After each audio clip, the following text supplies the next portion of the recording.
All right, we have Steve Baker on the phone, Blaze Media investigative journalist who has been looking into the January 6th debacle and has made massive headway. And it's my understanding that Steve and the team were up in Washington here in the last couple of weeks. I think some of them just got back yesterday.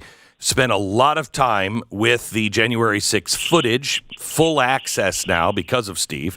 And some news stories are coming. But what a surprise, Steve. You were notified by the U.S. Department of Justice. Yes, good morning. Hey. That was a great good morning I had yesterday. I bet. Yeah, we're actually here right now. I'm actually talking to you from the secure video room in one of the congressional office buildings in D.C. We've got our Blaze guys here right now working on the consoles, and we've been here all week. So we're not going to stop working. I'm not going to quit doing what I'm doing, and we're just going to move forward regardless of what they throw at us. But I want to hang on. I want to hear what you are finding. If you can give us any kind of hint on what's next coming our way. But tell me, what are you being charged with now? Well, they notified my attorney yesterday morning that I needed to self-present or self-surrender myself in Raleigh, North Carolina on Tuesday or Wednesday. So we're going to arrange for that to happen on Tuesday. When we asked what the actual charges were going to be, we were told by the FBI agent that he, quote unquote, didn't know and that he wouldn't know until the magistrate signed off on the warrant.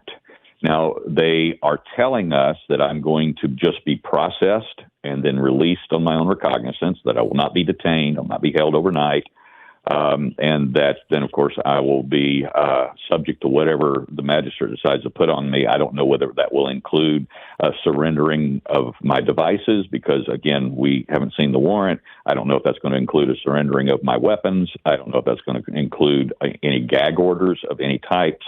I don't know if that's going to include restrictions that will prevent me from traveling to D.C. because that's what usually happens with January 6th defendants. One of the first things that they do is they prevent travel to D.C. What a surprise, Steve. What a surprise. Yes, exactly. Have you downloaded to the rest of the team so the work can continue?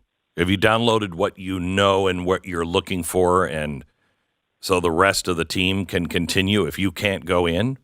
We have multiple dead man switches. Okay, good. There's your answer for that. And by the way, dead man switch, we know Steve, he's not suicidal at all. That's right. Not at all. And apparently can't hang himself with paper sheets. So he's got that going for him. Please keep us informed. You have to surrender on Tuesday. I know the Blaze will have stories next week on this. Is there any doubt in your mind? Because you were contacted by the Justice Department, about 6 months after January 6th, because you were there. That's correct. Yeah, they contacted me in July of 21. I did my only FBI interview in August of 21. We were notified by the Department of Justice a month later, the week before Thanksgiving, in November of 21. We were told that I would be charged within the week at that time. And then they dropped off the map, and we didn't hear from them until 20 months later, which was August of this year, when I got a grand jury subpoena for all of my January 6th videos. And what does your attorney think this is that was about? Well, that was interesting because grand juries are not convened for misdemeanor charges. They're convened only for felony investigations.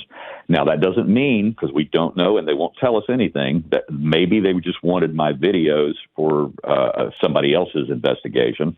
Or maybe it was applicable to what they were looking at for me, and then there's no assurance that even though there was a grand jury looking at me or the videos, that they will apply a felony account.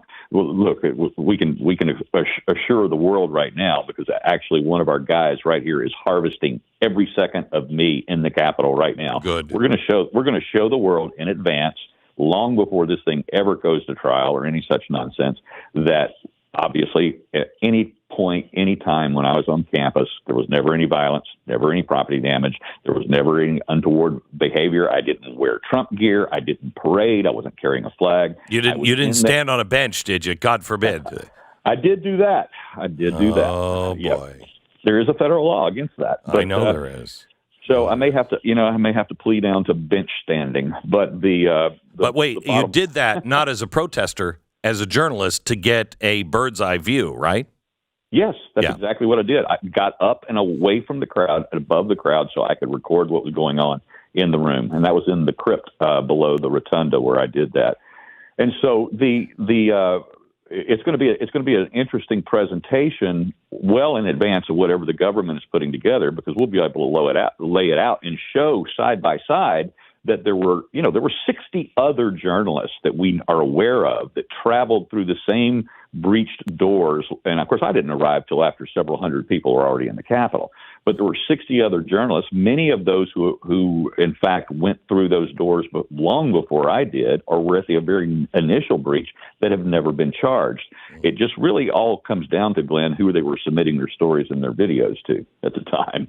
And obviously, whatever their narrative was, if the headline of their story was, as like the New Yorker's story with Luke Mogelson, among the insurrectionists, well, then he probably got a get out of jail free card for that headline. Well, but wait a minute, you had your video with HBO. They're not necessarily a flag waver of the right. Yeah, they licensed they licensed my videos. New York Times licensed my videos, as did many other news agencies around the world. But that was through my agency. Okay, so can I ask you just a couple of frank questions? Because we just really got to know each other recently, and Mm-hmm. Are you a hardened Nazi lover that is I don't know, burning crosses usually at lead night? conversations with this question. You're waiting this long to ask. I know. We hadn't gotten to our "Are you a member of the Nazi Party" part of our friendship yet, but Glenn, I usually get dinner and a couple drinks before I get asked questions like that. No, absolutely not. I am. If you analyze my politics, I am what I refer to as a pragmatic libertarian, and I have never had any associations with any militias, any 3%ers, any Proud Boys, Oath Keepers, or otherwise. And I have basically kept to myself and kept my musical career for most of my life as a trumpet player and a singer, and my journalism was my side hustle, as they say, for 25 years. And that was accelerated when COVID came to town, and I was not allowed to work in the music business for a year and a half. So I moved my journalism and my investigative research into the captain's chair of my life. And then January 6th happened. And so that became a primary focus of what I've been working on. Well, we are obviously going to be following your story, and every indication is that exactly what you've said. And as you say, our team is there looking at all the video footage of you right now to make sure that we have the story and can get it out, but also all of the other things that you're looking into. Can you give us a sneak peek on anything else that you're working on for January 6th? Yeah, I can tell you that we are continuing our stories on the Capitol Police. There's a real focus there. In fact, I don't have a second's worth of hesitation to tell you that the story that we came out with last Thursday, Friday, that directly showed Capitol Police cover-up and corruption at the highest level probably triggered this action from the DOJ. And I don't mind. Go over that story for anybody who didn't see it.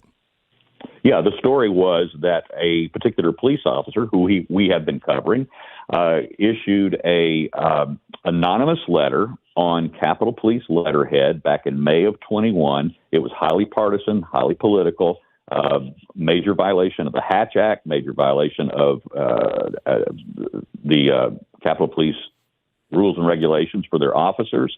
And he was prompted to write this letter. It was a political screed against the Republicans that were opposed to Nancy Pelosi's January 6th Select Committee.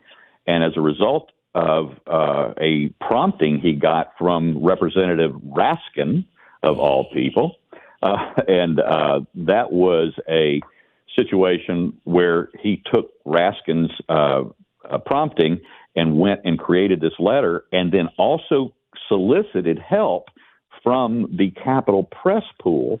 And then he had actually some female reporters in the press pool assist him in crafting this anonymous letter. And when this was released on May 19th and May 20th, it was discovered the next day, because this cop's not very bright. He used his Capitol Police email, and he used Capitol Police printers to print off hard copies. And so he was brought in, and his investigation began the next day, and we revealed that not only did he initially lie about the action that he had taken using Capitol Police resources and time to craft a highly partisan political anonymous letter misrepresenting the department, that this was what would be called a terminable offense. He should have been fired on the spot. There was a problem with that, though, Glenn. We're talking about Harry Dunn, the hero of January 6th, as the media has put forth. So rather than taking disciplinary action against him, the Capitol Police spiked that report. They let him off with what they call a 534 warning, which means that was just a warning, just a slap on the wrist. Don't do that again, Harry. And he got by with it. So rather than being a terminable event, he was not disciplined at all, and therefore was allowed to testify in those Oath Keeper trials. And, of course, we know where that goes from there. So you see the connectivity there. Okay, we're talking. Go ahead. Yeah. Go ahead. No, finish up. Just to finish that up, one of the things that we've been able to do, and I've been able through sources over the last couple of years, is I do have and have been able to capture some internal communications between Oath Keeper leadership, and we know that they are livid over. In fact, they on Friday's report, when I released the names involved, Harry Dunn, Representative Jamie Raskin, Whitney Wild from CNN, who participated in this anonymous letter. When I put all this together and published that, the chief counsel for the Capitol Police actually called me that Twitter guy, Steve Baker, and for releasing this information. And so we're learning, we're knowing about these kinds of things that are happening, and we know that they're upset. And his name is Tad, I think it's DiBiase or the Bias or something like that. And he's the chief counsel. He's a former federal prosecutor, former assistant U.S. attorney, and he works with the Department of Justice on these cases related to January 6th. And so we're pretty sure we don't have to stretch this too far to imagine that this is probably what triggered this action against me after 2.5 years. Steve Baker, investigative journalist, Blaze Media contributor, and now famously that Twitter guy. Thank you for everything. Steve, we're going to be following this obviously very closely, and good luck. Good luck. Stay safe, please. Will do. Thank you, Glenn. You got it. You bet. We'll keep you in our prayers.